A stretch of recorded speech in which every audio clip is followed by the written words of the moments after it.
我靠，降频版8加哎，竟然能跑到60！旗舰机之所以叫旗舰啊，是因为它在性能、影像、质感等等方面都是当年的最高水准。如果用一台千元机来代替旗舰机，那体验肯定会有所下降啊。那么有没有什么办法让千元机的体验不输给旗舰机呢？今天啊，我们就斥巨资200块啊，给一台千元机动了一个小小的手术。来看看我们这次千元机的逆袭之路，扶稳坐好，小白测评马上发车。注意看，眼前这个男人叫做华晨宇，他现在正在用小米13 Ultra 在工位上打游戏。突然来了一位小帅，把他的手机夺走，给了他一部 Redmi K60。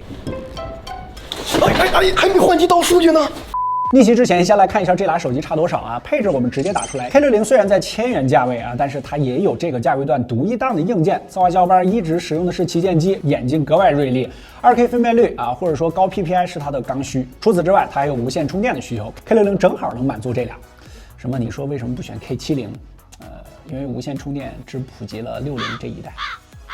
最新版本下，与路透 V10、小米13 Ultra 158万加，K60 133万加，一个是8.2，一个是降频版8 Plus， 差了大概25万分。如果和最新的14 Pro 比，那就是70、80万了啊，就更多了。这25万的跑分差距能带来多少的游戏差距呢？小白测评数据库3.5模型落地实测。但是4.0都发布了，为什么还用了3.5模型呢？你看一下项目的制作时间。12月15就做完了，你现在跟我说4.0。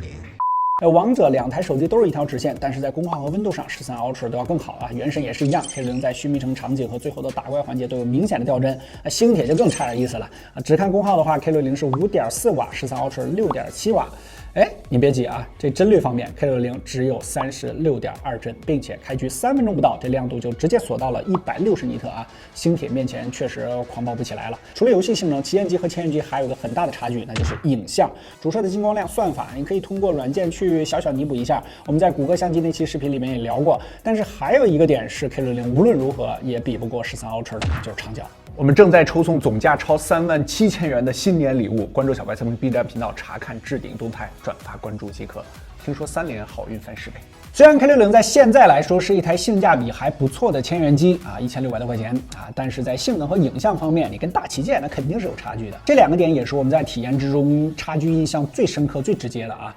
既然忍不了，那咱们就自己动手，丰衣足食。预算环节啊，这本来这个机器就不贵嘛，我们就严格控制200块。咱们先整简单的啊，既然 K60的长焦不行，最低成本的改造那就是直接来一个外接镜头了。我们斥资99块啊，在某宝上了一套外接镜头，整个结构其实非常简单，就是手机支架加一望远镜啊。这套组合其实在某书上最近还挺火的啊，叫演唱会神器，专门用来拍远处 idol 的。我们也架着这个外接镜头拍了几组样张。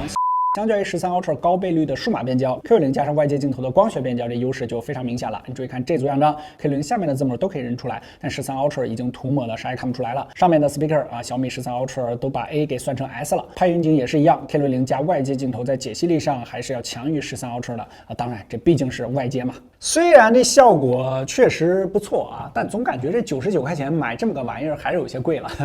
可能是因为沾上了演唱会神器啊这个名头啊，有点割肉。影像方面 ，K60 主摄我们通过谷歌相机可以和13 Ultra 掰手腕了。关于谷歌相机这块呢，我们之前发过专题视频，大家可以去我们频道里边翻看一下啊。本期我们就不再详细展开一遍了。再加上这个演唱会神器，长焦也能打了，但光有拍照肯定不够啊，这性能也得提升一下。怎么把降频8 Plus 拉到大旗舰的水准？这里就要分成硬件和软件2部分来说了。先说硬件，预算有限啊，为了照顾到策划小伙伴的正常使用，就要在保留 NFC、无线充电等硬件的前提之下，对整个机器进行散热改造。一提到散热，你可能就会想到厂商们经常宣传的 VC 面积啊，但其实 VC 面积并不是越大越好的，在超过一定的面积之后，散热能力会有一个非常明显的衰减。我们做了一个类似的图表啊，仅供参考，主要是因为不同机型的不同内部结构啊，会因为材料、气液状态等等因素的影响啊，这个 VC 面积的散热能力，各种机型的临界点点也不一样。手机内部改散热啊，这个就要求相对高那么一点点的动手能力了啊。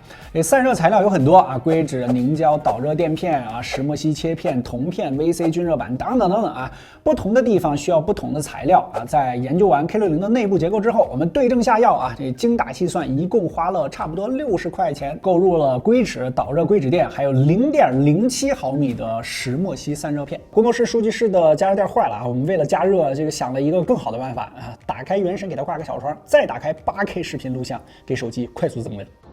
你在干嘛？给手机加热啊！我没有充电，不要。你咋不早告诉我你？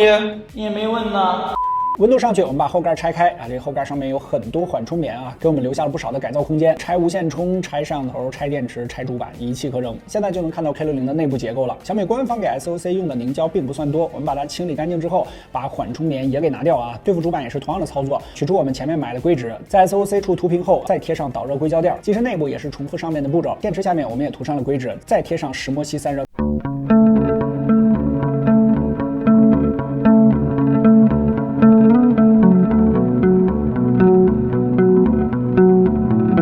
最后，我们把后盖上的缓冲棉也给去掉啊，换成了石墨烯封胶，装机结束。改造完机身的被动散热之后，我们本来还想整一个散热器来主动散热啊，但是预算不够了啊。不过我们还剩下40块钱啊，也不是没有可能啊。我们买了几个基本散热器的零部件材料，按照网上的教程自己 DIY 了一个啊。DIY 的散热器采用了吸盘式的设计来与手机连接，相较于磁吸版的散热背夹，不需要再购买磁吸片了。相较于外夹式的占用空间要更小一些，甚至啊还可以直接把散热器吸到 SOC 的位置上啊。至于吸力也不用担心啊，这个吸盘吸个平板都没啥问题。其实硬件上我们并没有做过多的改造啊，毕竟也是为了照顾到日常使用嘛。无线充 NFC 啊，这些对于小伙伴来说呢还是很需要的。软件部分迎面而来的第一个问题就是解 BL 锁啊。我们策划小伙伴早就用上13 Ultra 的 HyperOS 内测版了，这个换上 K60之后，这个MIUI 14怎么用怎么不舒服啊，很快就升级到了 HyperOS。而升级之后的解锁答题还真把它难住了。你没有听错，升级后解锁现在需要答题了，并且我们发现这个难度4个字非常大。小米官方还时不时的更新题库啊，我们小伙伴做了2遍才通过啊，第一遍92分，第2遍100分。我们也截了3道题，可以按照选项把你的答案打在公屏上，我们现场作答一番，大家可以评论弹幕一波。3、2、1。OK， 公布答案。第一道题是 D 啊，第2道题选 BC， 第3道题 ADE， 是的，还有多选啊。你答对了几个呢？感觉小米这不是在考用户啊，这是在考工程师啊。最终在等待了短暂的10080分钟之后啊，我们把这台搭载了 HyperOS 的 K60啊，解了 BL 锁，然后就是一系列的系统改造啊，删温控啊，刷内核啊，改调度，一气呵成。为了优化功耗啊，又整了降压超频啊，这个把官方原版的13个 GPU 档位改成了比较常用的4档。最高频率方面，我们也小小的超了5兆赫兹啊，把每个档位的电压等级都调到了这台手机的极限。OK， 改造完之后表现如何呢？充了10分钟的电之后，我们边充边跑了一下娱乐兔啊，最终是132万加。值得一提的是，这个电池温度曲线从一开始的46.4摄氏度到中间的49.7摄氏度，再到最后的46摄氏度，边充边跑分，这个温度甚至不增还反降了。没改造之前的跑分是整整上升了12.8摄氏度啊！这个散热改造如果只看娱乐兔跑分的话，可以说是很成功了。落地实测，原神半小时57.4帧，功耗6.5瓦，中间的掉帧场景相较于改造前也更少了。可能有小伙伴会说这差距感觉不大呀，但注意看，发热源不是集中在 SOC 区域了啊，而是均热到了整个机身，最高温度也是从47.5摄氏度直接降到了43摄氏度，并且它全程还没有降亮度，点赞一波，兄弟们应该没啥问题吧？然后是星铁啊，这个半小时59.1帧，兄弟们没有听错，59.1帧啊，这个降频8 Plus 跑到这个帧数，自打我们建立星铁数据库以来，就只有今年的8.3和9300能够做到这个级别，今天这个降频8 Plus 竟然做到了，当然功耗也来到了恐怖的7.3瓦呀。不过由于我们精细的改造了一下散热，最高温度它只有44.3摄氏度，连45都没过。说实话，我们策划小伙伴自己都不太相信啊，于是在跑到最后长了天场景时，还特地录了一个视频。家人们8点几瓦的功耗，看看它现在的温度怎么样？温度可以看到 SOC 核心发热区根本就不红，整个后盖最高温度才44.3度。那么它的亮度怎么样呢？我们再看一下，可以看到根本就没有降亮度，还是340多。整个画面也非常的流畅。帧率检测上也是60帧。这还不算完啊！既然星铁都这么猛了啊，再来一个夏日大作战，这30摄氏度，5G 须弥城夜揽早诱接力跑也整起来，最终帧率竟然也达到了52.9帧，温度嘛就有那么一些烫手了，51.1摄氏度，只能说比小米14强。测到这儿还没结束，还有惊喜啊！这手机既然 ROT 了，那2K 原神咱不得整一下啊？下面这段是关于之前很多小伙伴问我们的啊，这个修改2K 分辨率的教程，前提必须说明啊，慎用。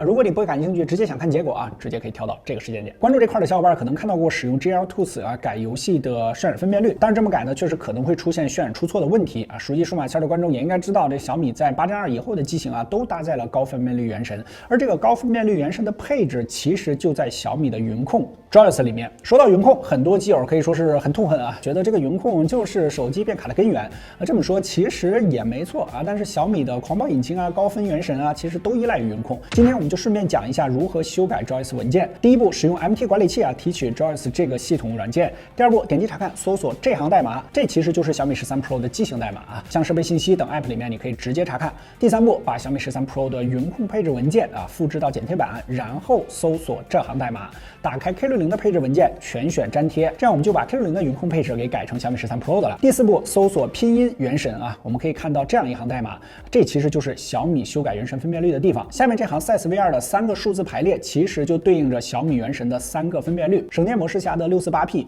标准模式下的728P，以及高质量模式下的864P。我们想改成2K 分辨率的话，只需要把最后一个1920×864改成和手机分辨率一样的3200×1440就可以了。最后一步一定要记得，反编译结束之后不要给应用签名然后在使用核心破解之后再点击安装这样这个 Joyous 文件就算是修改完成了。然后使用 Hypersealer 禁用云控，防止联网之后云控被官方覆盖。再用 MIUI 性能救星清除 Joyous 的数据，点击启动服务，这样我们只需要去游戏加速，打开原神的高质量模式，就可以玩到2K 点对点的原神了。搞得这么详细，兄弟们投个币不过分吧？最终表现如何呢？数据库 3.5 模型 2K 原神魔改后的 K60 平均可以跑到48.9帧，这功耗也来到了惊人的10.1瓦一台手机过10瓦了。机身温度55.6摄氏度，策划小伙伴表示手指真的要烫伤了跪求3连鼓励一波。别急，这个时候就用到我们前面花40块钱弄的那个简易散热器了这钱咱们可不能白花。把它加上之后，这 2K 原神 K60 半小时平均帧率可以跑到53.4帧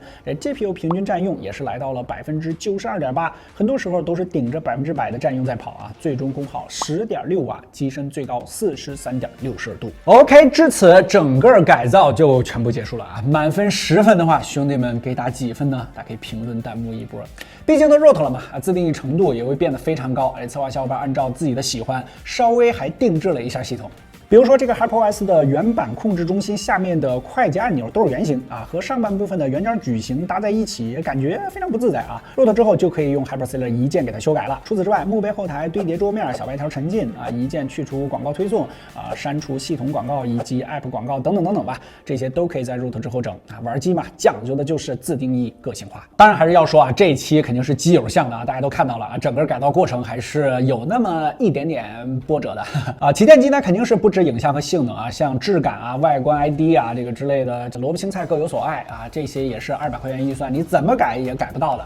长焦影像也还得加一个外挂镜头出去总不可能一直挂着这么个东西。不过最后让我自己比较惊讶的是，我们的策划小伙伴在做完这期视频之后，他真的卖掉了自己的小米13 Ultra 是真的卖掉了直接换成了我们工作室的这台 K60本期无广也没啥可广的地方这真的是他最后的选择。200元巨款爆改千元机这并不是一个自适应的过程，而是一个探索改造的过程，而且还有时间和精力的成本，我们并不建议大家模仿。如果你真想折腾一下的话呢，我们也专门列了一个清单，以及一些常用的玩机 App， 我们都给它放在公众号里了你可以在公号回复玩机改造这4个字获取链接，或者点击评论区的链接一键下载。OK， 如果觉得本期视频对大家产生了一点帮助，记得在下方给我们点个赞，特别感谢，就是对我们最大的支持和肯定了这期确实折腾了非常久。